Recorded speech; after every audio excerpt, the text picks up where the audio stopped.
ඔයත් කැමතිද ඔයාගේ Windows පරිගණකයේ ඉඳන් වෙනත් operating system එක experience එක ලබා ගන්න.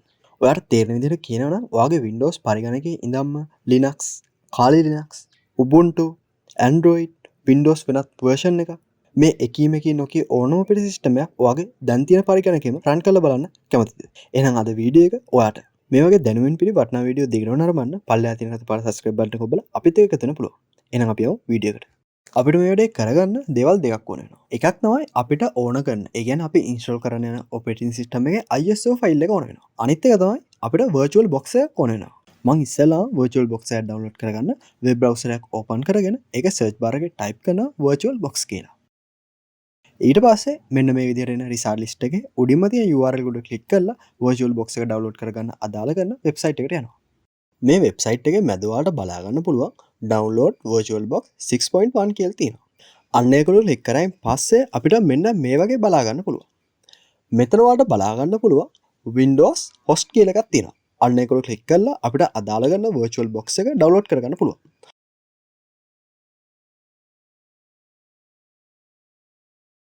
VirtualBox එකේ setup එක download වෙලා ඉවරනයින් පස්සේ මෙන්න මේ විදිහට තමයි පෙන්වන්නේ. මේකුත් ඩබල් ක්ලික් කරලා ඉවරලා අපිට මේ VirtualBox එකේ setup එක install කරගන්න පුළුවන්. මෙතනින් next කියන එක දීලා අපි ඉස්සරහට ගියයින් පස්සේ අපිට මෙන්න මෙතනින් browse කියන එක තෝරලා ඉවර වෙලා අපේ installation එක සිද්ධ වෙන්න ඕනේ. ඒ කියන්නේ අපි VirtualBox එක install කරගන්න ඕන කොතෙන්ද කියලා අපේ පරිගණකයට ලබා දෙන්න පුළුවන්. මම මෙන්න මේ විදිහට මම කැමති තැනක් VirtualBox එක install වෙන්න තෝරලා next කියන බටන් එක දෙනවා. මෙතනත් next කියන බටන් එක දෙන්න. මෙතනින් yes කියන එක දෙන්න. මෙතනින් install කියන එක දුන්නායින් පස්සේ අපේ installation එක සිද්ධ වෙනවා. මෙතන මැදක් හරියදී අපිට message එකක් දෙනවා. තව software එකක් තියෙනවා. ඒක අපේ පරිගණකයට install කරන්නද කියලා. ඒකත් ඔයාලා මෙන්න මේ විදිහට yes කියන එක දෙන්න. මෙතන finish කියන එක දුන්නායින් පස්සේ අපි සාර්ථකව අපේ පරිගණකයට VirtualBox software එක install කරගෙන ඉවරයි. ඒ වගේම තමයි මෙතන finish කියන එක දුන්නායින් පස්සේ automatically අපේ VirtualBox එක open වෙනවා බලා ගන්න පුළුවන්.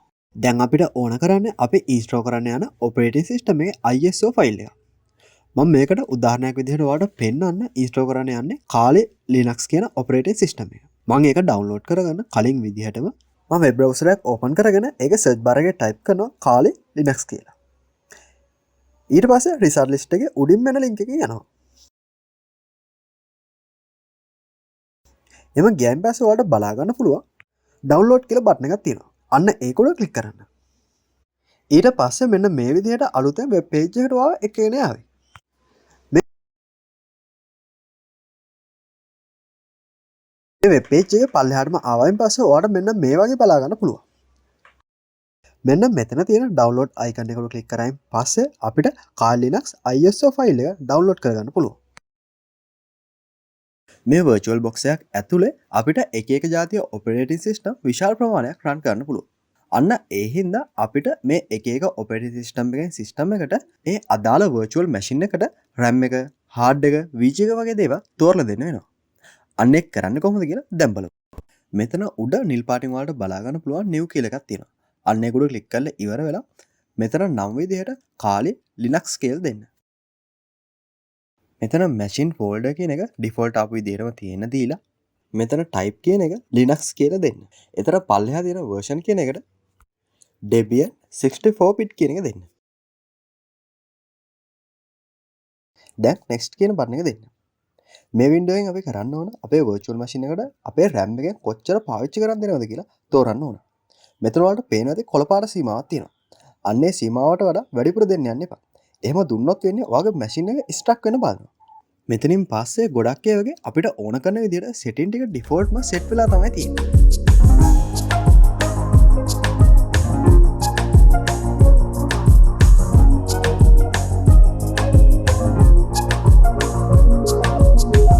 මෙතනින් අපි තෝරන්න ඕන අපේ virtual machine එක කොහෙද install වෙන්න ඕන වගේම අපේ hard එකේ කොච්චර GB ප්‍රමාණයක් අපේ virtual machine එකට වෙන් කරනවද කියලා. මං ඉස්සලා මෙතන 8 GB කියලා තියෙන එක GB 20ක් දක්වා මෙයාට use කරන්න දෙනවා. ඊට පස්සේ අපේ virtual machine එක කොහෙද install වෙන්න ඕන කියන එක දෙනවා. ඔයාලටත් මේකට කැමති location එකක් තෝරගන්න පුළුවන්.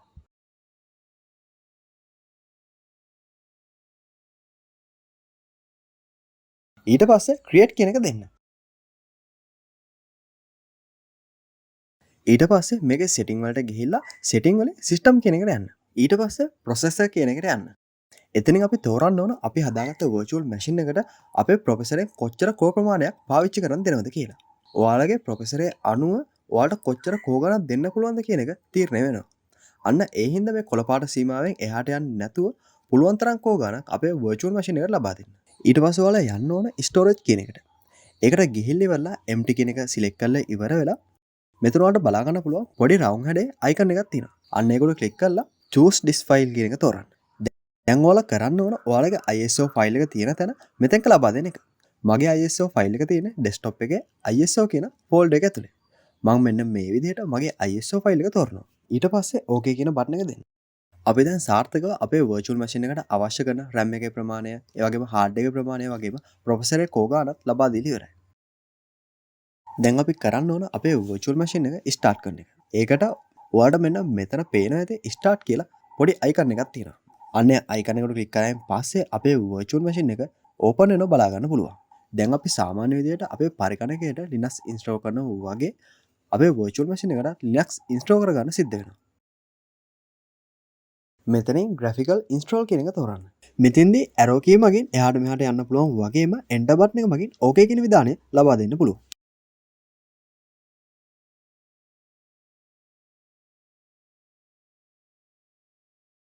මෙතනින් තෝරන් තියෙන අපේ operating system එකේ භාෂාව. මෙතන සිංහල භාෂාව නැති හින්දා අපිට තෝරගන්න සිද්ධ වෙන්නේ ඉංග්‍රීසි භාෂාව. මෙතන defaultම select වෙලා තියෙන්නේ ඉංග්‍රීසි භාෂාව හින්දා මම ඒක වෙනස් කරන්නේ නැතුව continue කියන එක දෙනවා. දැන් අපි දෙන්න ඕන අපි කොහෙද ඉන්නේ කියන location එක. මෙතන ලංකාව නැති හින්දා පල්ලෙහාම තියෙන other කියන එක තෝරනවා.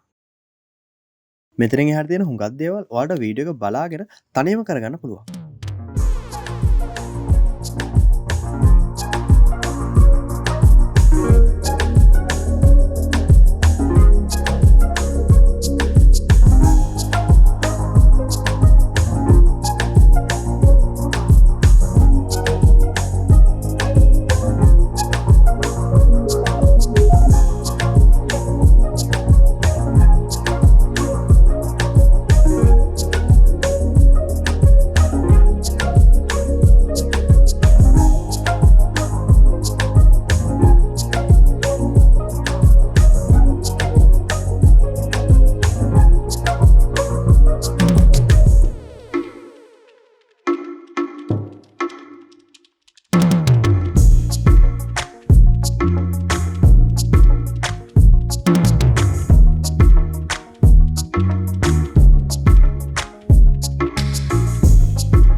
මෙතෙන් ඔයාලට කැමති username එකක් දෙන්න පුළුවන්.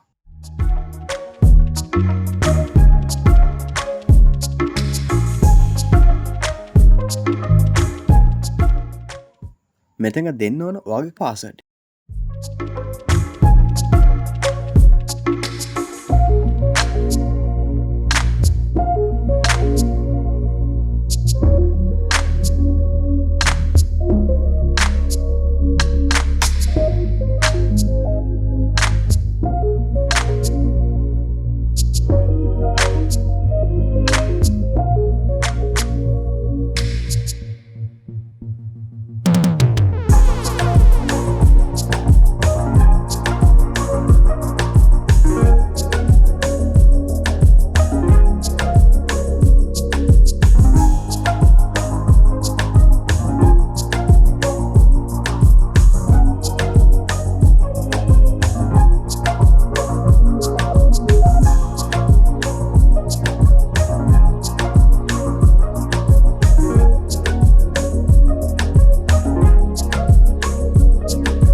මෙන්න මෙතෙන්ක අපි කලින් දීපු යූසර්නේම් එක පාස්වර්ඩ් එක දීලා ලොග් වෙන්න පුළුවන්.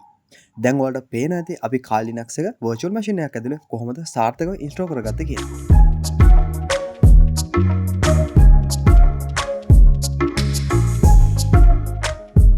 මම දැන් කියලා දුන්න concept එක භාවිතා කරලා ඔයාලට operating system ගණනාවක් වුණත් ඔයාලා කම්පියුටර් ඇතුළෙම ස්ථාපනය කරගන්න පුළුවන්. තාමත් ඔයා අපිව subscribe කරලා නැත්නම් පල්ලෙහා තියෙන රතු පාට subscribe button එක ඔබලා අපිත් එක්ක එකතු වෙන්න පුළුවන්.